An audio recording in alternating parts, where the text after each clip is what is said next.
Senator Shaheen and I thought it would be a good idea to combine forces here to have this spotlight focus on the intersection between what happens on our farmlands and what happens with the rest of the world.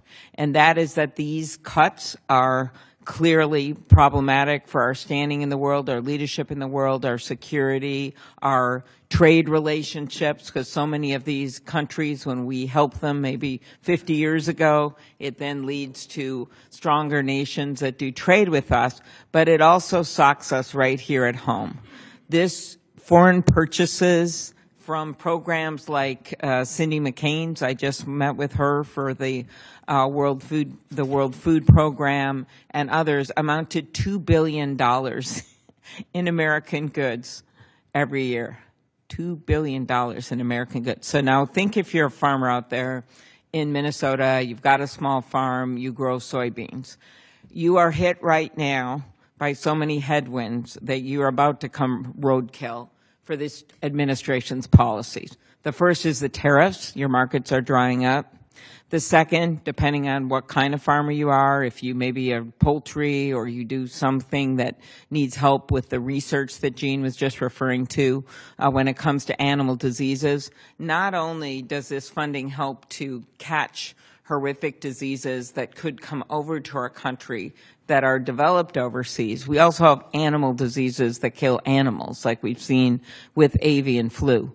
So all of this is going on at once, and then at the same time you've got USDA programs cut off, kind of unexpectedly funds frozen. You can't call a loan officer, and this is what's happening to our farmers right now.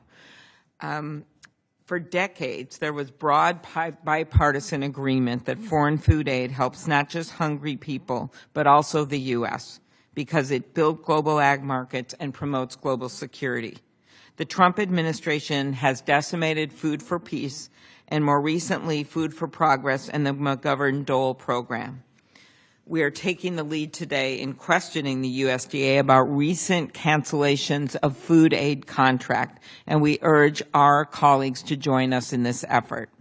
This adds to the broader set of challenges that I just mentioned, and I would add one more.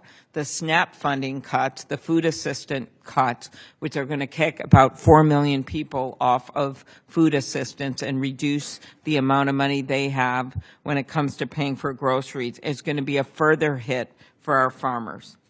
And I just want to end by saying foreign assistance isn't just about goodwill. It's a frontline defense. Foreign assistance that goes to USAID and the United Nations Food and Ag organizations help support programs that train local veterinarians, build lab capacity, and stop pathogens and pests at the source before they reach our shores.